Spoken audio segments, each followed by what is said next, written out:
You know, you can have anything you want if you learn how to manage your mind properly. So this isn't BS. I know it sounds like it because I've been in a place where I have been so bummed out and just living to survive that I had no faith that anything would actually work to get me out of that funk.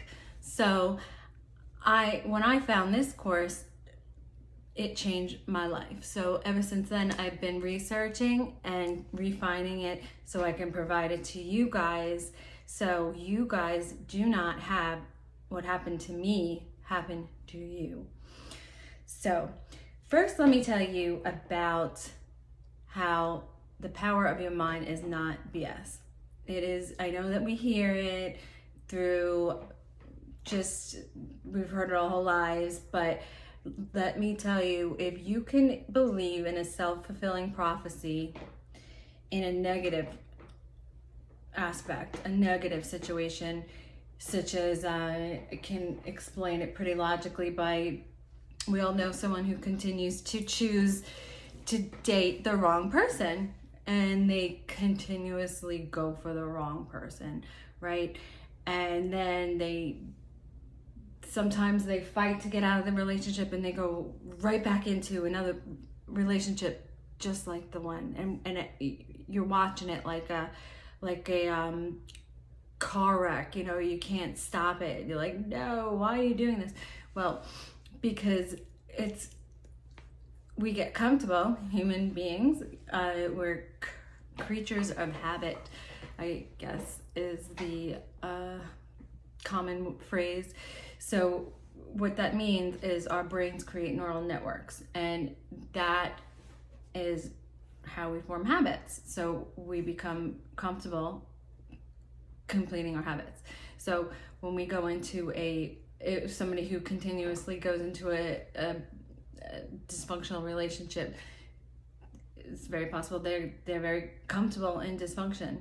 So they kind of seek it, or they know that what to expect.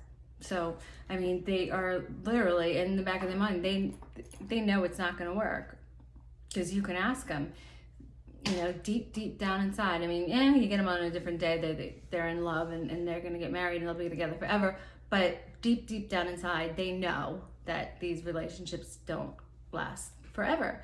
So the reason why I'm bringing this to your attention is to kind of envision how powerful a self-fulfilling prophecy is.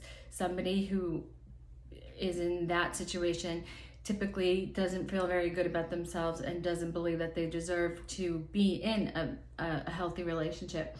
And what then happens is if somebody normal goes to tries to date them, they get scared and they run, because they don't know what to do in a healthy relationship. It scares them, and they say, oh my gosh, he had brown shoes on with black pants, I can't date a guy with, meanwhile, you know, the jerk with the beer belly with, you know what I'm saying.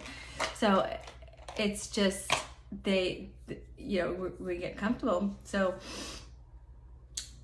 what the point is, self-fulfilling prophecies work so well negative, they also work well on the positive end too. So when you are aiming to achieve success, and I hope you are, you've already achieved it. So end of story, you're there. But I know it's a lot deeper than that, and it's a lot more intense than that, because that's another issue. There are no quick fixes. Just get that into your head.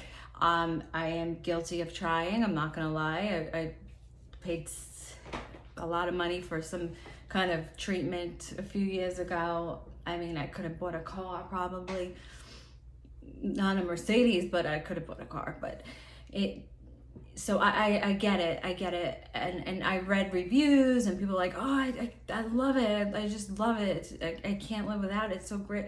And I'm like, oh, it's gonna work. It didn't do anything. So why your thoughts are the most, and you managing your mindset is the most important skill that you can have, is because that is what's going to forward you with any other skill. So if you want to lose weight, your mind has to be right so you can get to the gym or care about yourself enough to eat healthy. If you want to get in a healthy relationship, your mind has to be right so you can choose the right healthy person for you for a lasting relationship. If you want to advance in your career, your mind has to be right so you're not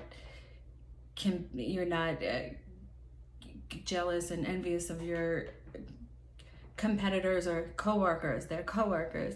You want to see others succeed. So your mind, and eventually people will find you out, and you don't want to be the toxic person in the office. So what happened to me was, a few years ago, I finally got into, let me rewind a little bit. So I had trauma in my life as a child. So I went to therapy. So I was very experienced with therapy by the time I went to my bachelor's program and then my master's program and graduated. I then experienced that industry from a different angle, and then I started working in the mental health industry. However, I had zero confidence in my skills that I could help anybody. I figured I can't even help myself, and who would want me to even try? So I was like, I did admissions. I got promoted to marketing, and that I convinced myself was my dream job. I'm not a marketer, I'm not a salesperson, but at the time I didn't know who I was.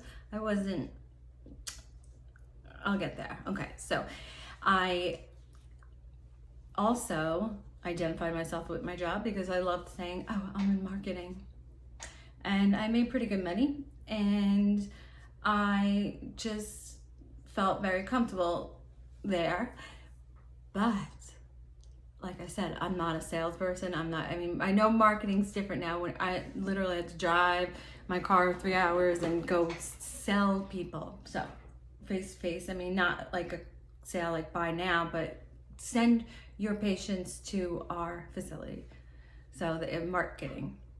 And I was stressed out, and I do tend to get to be a little bit of a perfectionist, so I wasn't sleeping. I was trying so hard, but it just was not me. My heart wasn't really in it either. I went to school because I wanted to help trauma victims who were like me, and I wanted to make a difference. So, I didn't feel that I was kind of in denial about it, but So anyway, so then a family emergency occurred, and my grandmother, my favorite person, who raised me, was diagnosed with Alzheimer's disease, which I know, because we study that's a death sentence.